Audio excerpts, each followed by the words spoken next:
Hello student, hope all of you are doing well. So in our last video, we have discussed about the concept of Sanskritization, desanskritization as well as the criticism of Sanskritization.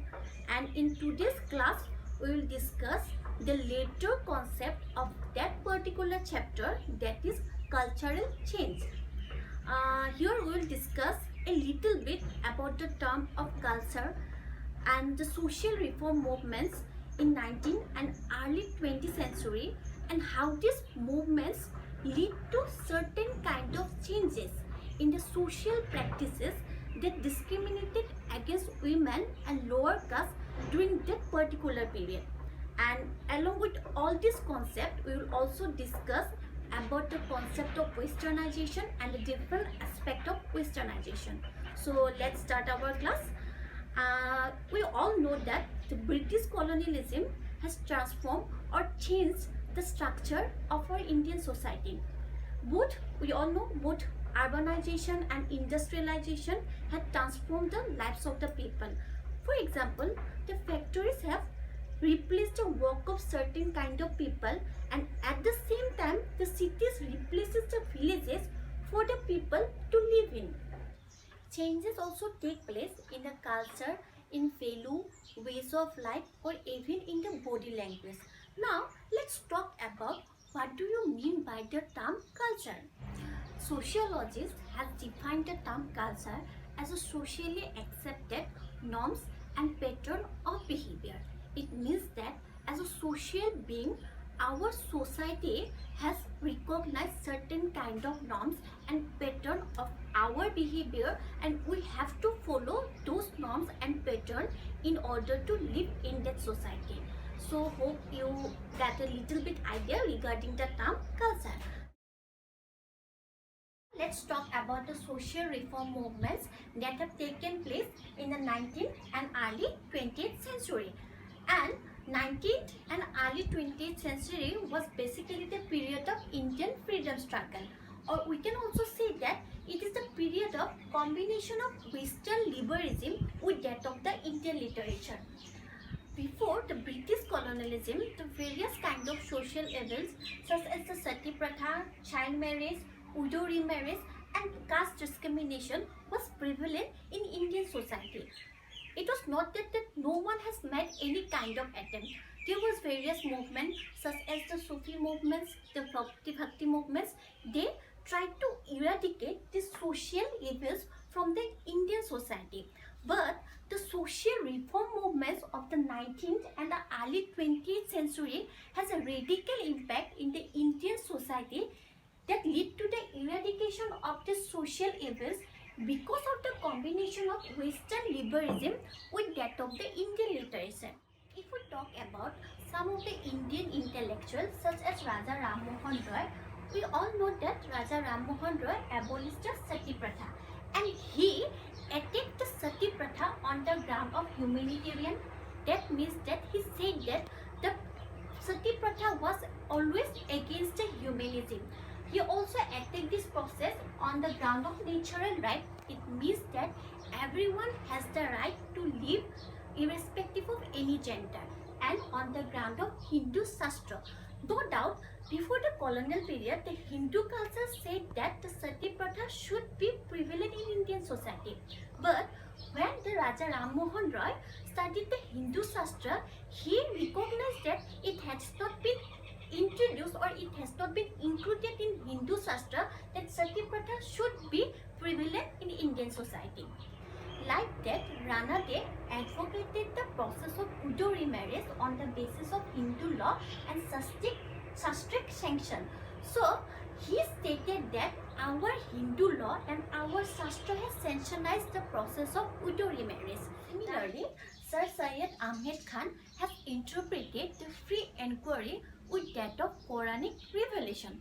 So basically, when we saw the interpretation of this intellectual, we can find that they have a logical reasoning behind their interpretation, and this might be due to the combination of Western liberalism with that of the Indian literature. So when British colonialism brought about the Western education and this intellectual came into context of Western education, they came to know about the concept of liberty, equality and fraternity, and they tried to bring the same liberty and equality in Indian society, and ultimately it was their efforts that lead to the abolition of all the social evils from Hindu society. Let's talk about the three aspects of modern framework of changes in colonial India that was provided by Satish Severwan. So he was a sociologist and he has provided the three aspects of changes in colonial India and how this aspect has helped the social reform movement. So regarding the three aspects, the first one is that of modes of communication.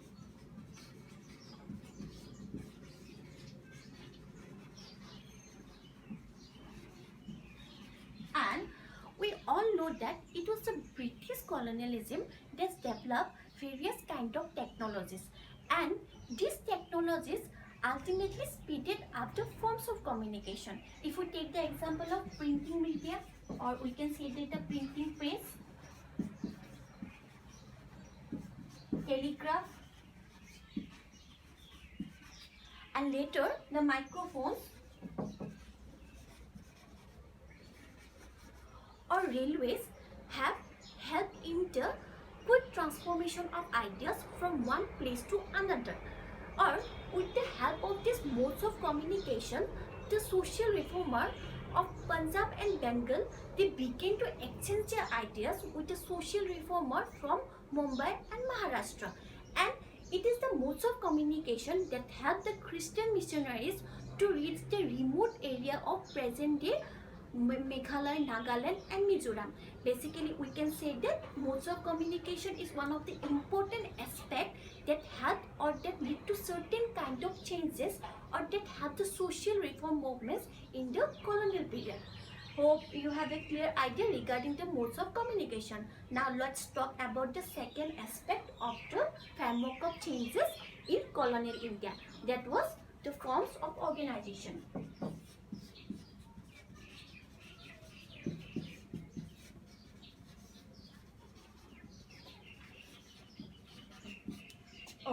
Okay, so basically it was during the colonial period that various kind of organization was set up in India.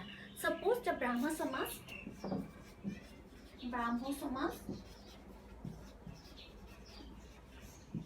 was set up in Bengal, whereas the Arya Samaj was set up in Punjab.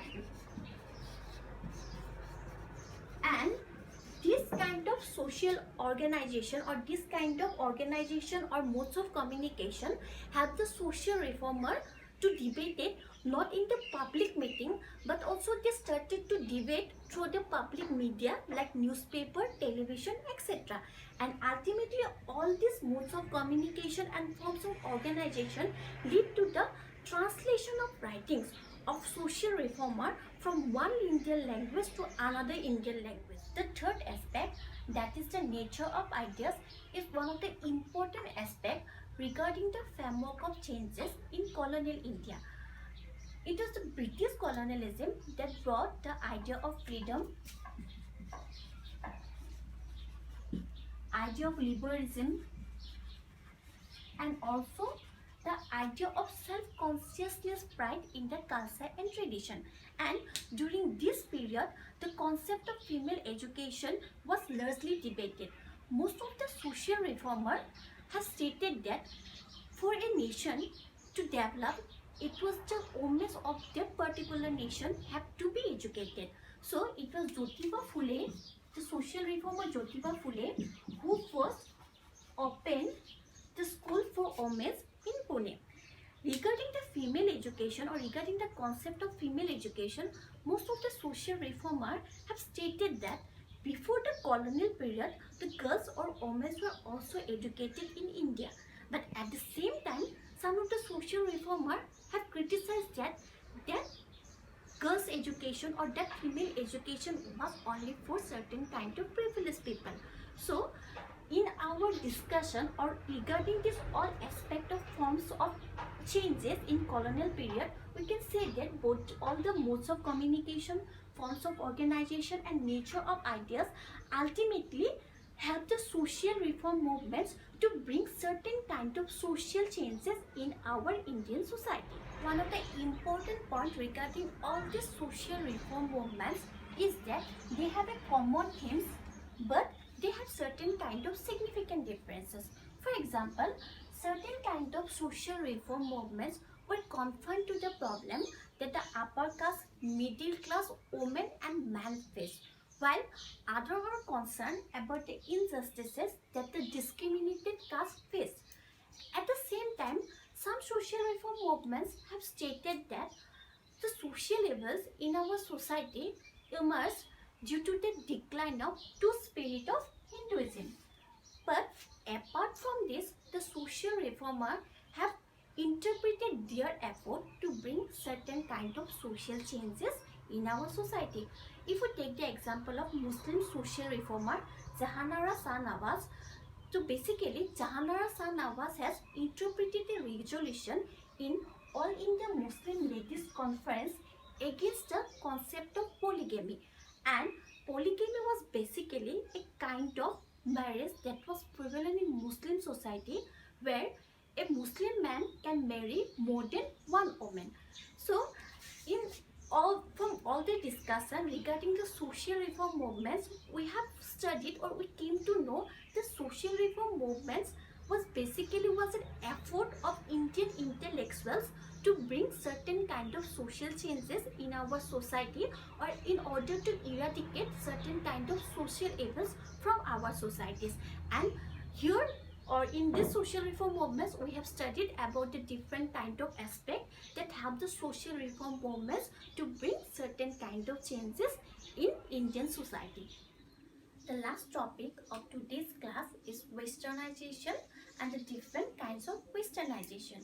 So, when we say about the term Westernization, the term itself indicates that Westernization is basically the impact of Western culture.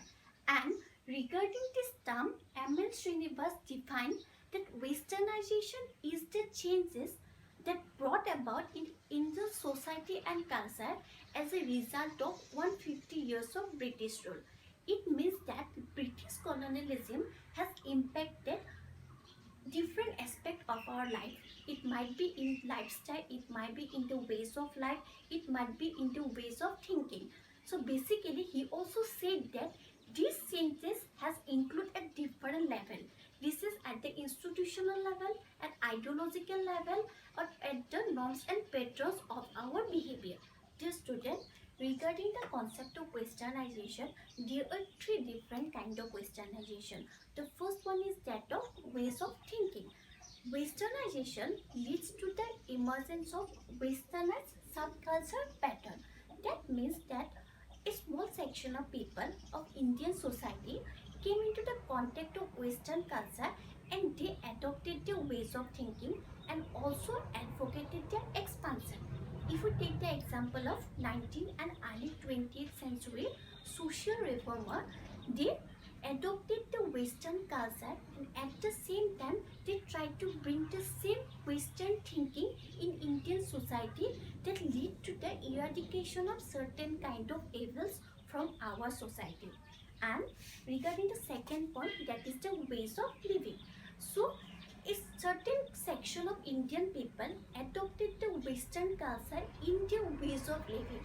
It might be in the dressing style, it might be in the food habit, or it might be in the ways of life. Hope these 2 points are clear to you. Now let's discuss about the third point, that is the art and literature. So Westernization also impacted the art and literature of Indian society. Before the Westernization or before the British colonialism, the Indian authors basically write their books in their own Indian language. But after the impact of Westernization or after the impact of Western culture, the Indian author began to write their books or began to write their own concept in different language. Okay students, so this is the end of today's class.